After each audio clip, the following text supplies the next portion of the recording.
Shalom pemirsa CP Indonesia semua. Dalam pembahasan buku Yesus Nama di Atas Segala Nama, di mana buku ini diambil dari tulisan Ellen G. White, yang dimana pada tahun 1892 dia memanggilnya batu teruji, mungkin karena tantangan yang dihadapi di awal ketika dia tinggal di Australia untuk sementara waktu.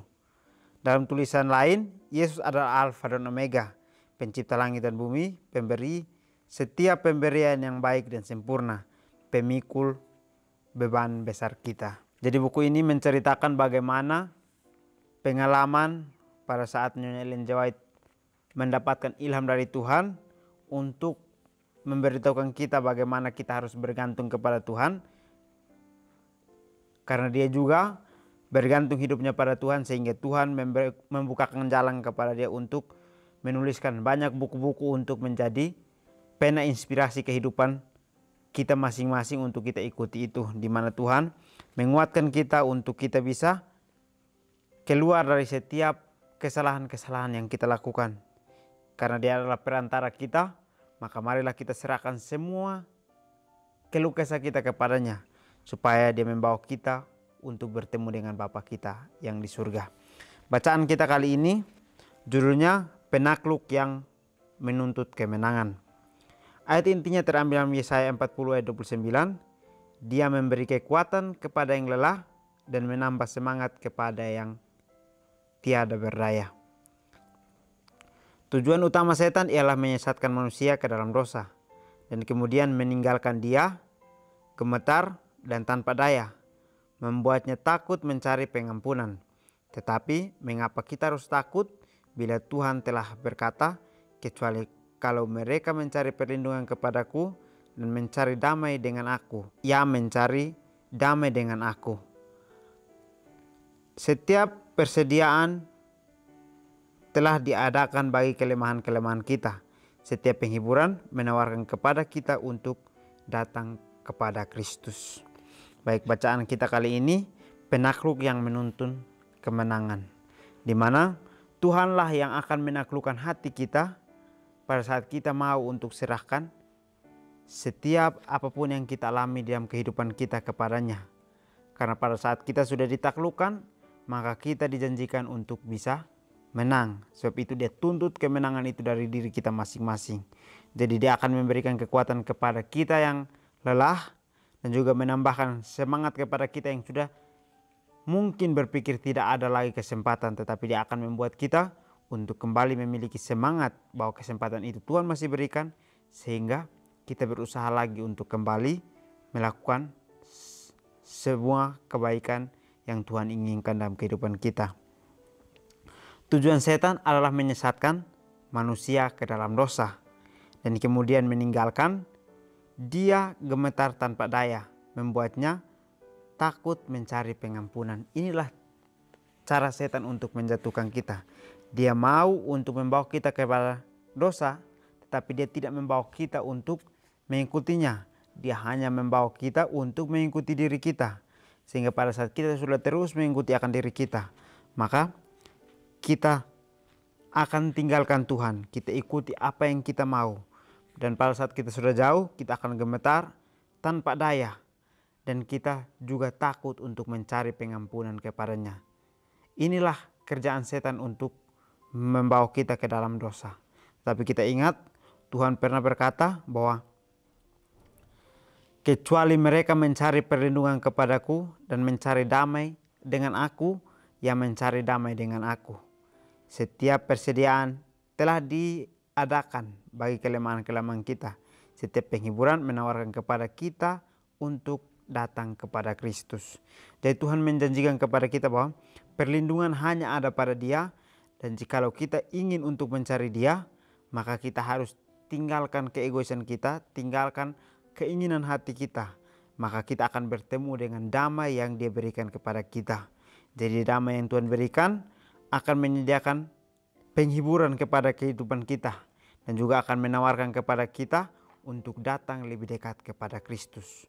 Jadi kasih Tuhan itu sangat luar biasa untuk kehidupan kita, di mana Dia mengatakan bahwa jikalau kita ingin untuk mencari perlindungan, maka kita harus datang kepadanya. Jangan kita mencari perlindungan kepada orang-orang terdekat kita atau mencari perlindungan kepada diri kita masing-masing. Tetapi marilah kita mencari perlindungan kepada Tuhan, karena Dialah damai itu berada. Kristus mempersembahkan tubuhnya yang remuk untuk membeli pusaka Tuhan, untuk memberikan kesempatan yang lain kepada manusia. Karena itu, Ia sanggup juga menyelamatkan dengan sempurna semua orang yang oleh Dia datang kepada Tuhan. Sebab Ia hidup senantiasa untuk menjadi perantara mereka. Oleh kehidupannya yang tiada bercelah, penurutannya, kematiannya di salib Golgota, Kristus menjadi perantara bagi bangsa yang tersesat. Dan sekarang bukan sekedar sebagai pemohon, penghulu keselamatan kita mengantarai bagi kita, melainkan sebagai penakluk yang menuntut kemenangan. Pengorbanannya sempurna, dan sebagai perantara, Ia melaksanakan pekerjaan yang telah ditetapkannya sendiri, memegang di hadapan Tuhan pedupaan yang berisi jasa-jasanya sendiri yang tidak bercelah, dan doa pengakuan serta terima kasih dari umatnya. Diharumi dengan wangi-wangian kebenarannya naik kepada Tuhan seperti hidangan yang manis. Persembahan itu diterima sepenuhnya, dan pengampunan meliputi semua pelanggaran. Baik, di sini menceritakan bagaimana pengorbanan Tuhan sebagai Tuhan yang tidak bercelah, Tuhan yang penurut. Dengan kematiannya di Golgota, Dia datang sebagai perantara bagi bangsa yang tersesat atau bagi kita semua.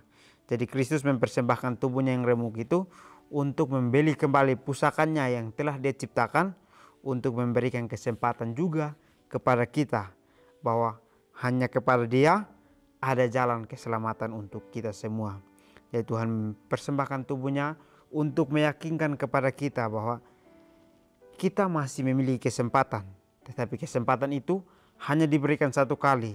Dan jikalau kita menolak kesempatan itu, maka kita sedang mengatur hidup kita kepada sesuatu hal yang mungkin akan menjadi kekelaman bagi kehidupan kita.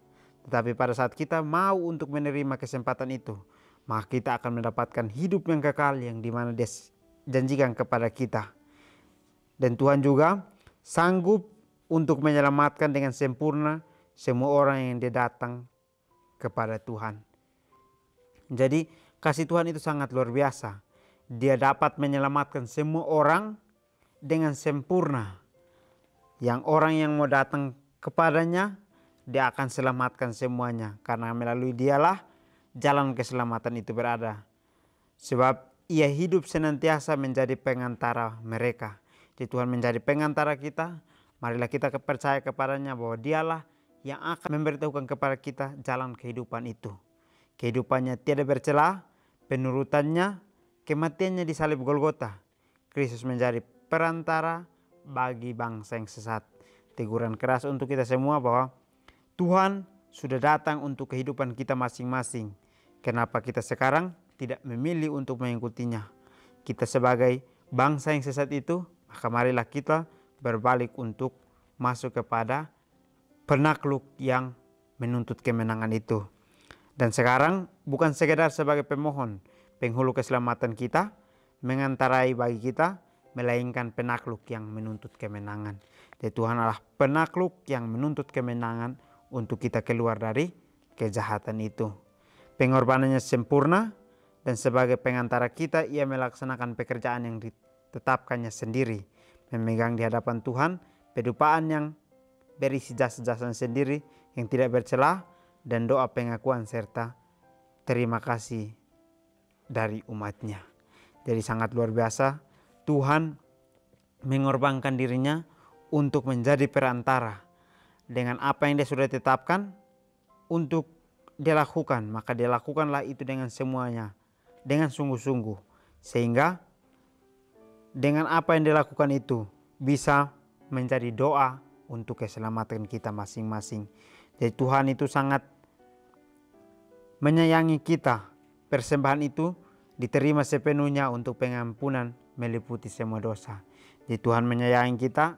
Dia mau untuk mengorbankan dirinya untuk mengampuni kita yang diliputi oleh dosa, untuk kembali melakukan sesuatu hal yang benar, sesuatu hal yang bersih di hadapan Tuhan.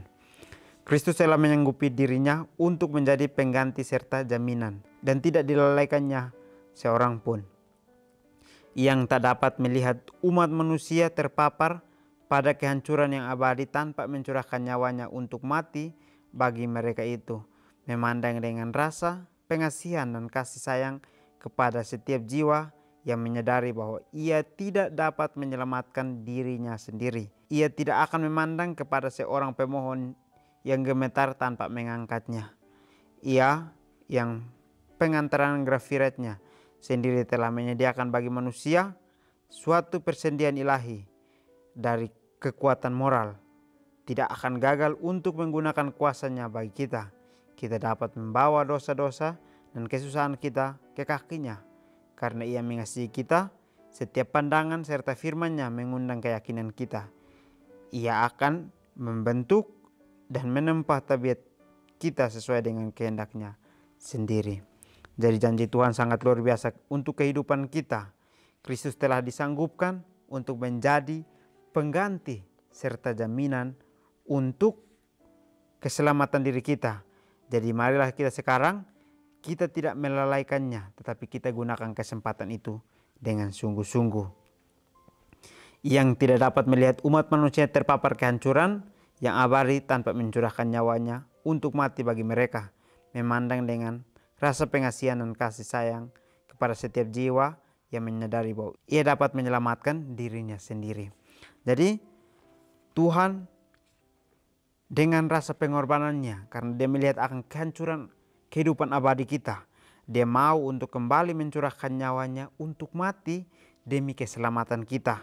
Untuk dia memberitahukan kepada kita bahwa setiap orang yang sudah jatuh tidak bisa selamat oleh dirinya sendiri, tetapi dia dapat menyerahkan dirinya untuk menerima curahan kasih yang Tuhan berikan melalui pengorbanannya, supaya dia bisa selamat.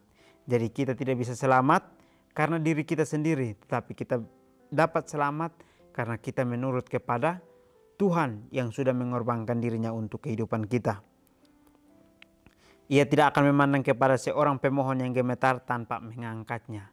Jadi kita diajarkan bahwa kita tidak dapat memohon kepada orang yang di sekeliling kita yang mungkin sama juga seperti yang dikatakan di atas bahwa gemetar dan tanpa daya. Kita tidak bisa untuk meminta kepadanya, tetapi hanya kepada Tuhan dia akan membukakan kita perlindungan itu, serta kedamaian itu dia akan berikan untuk kehidupan kita.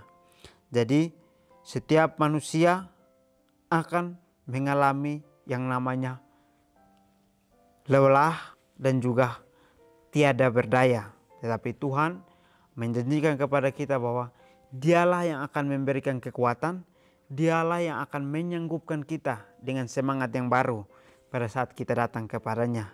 Karena melalui dialah kita dapat dikuatkan untuk menjadi manusia yang baru, manusia yang kuat untuk menaklukkan segala cobaan yang ada di depan kita.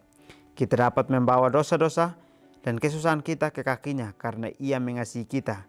Setiap pandangan serta firman-Nya mengundang keyakinan kita. Jadi sangat menarik ya. Apapun yang kita alami, kita harus serahkan semuanya kepada Tuhan.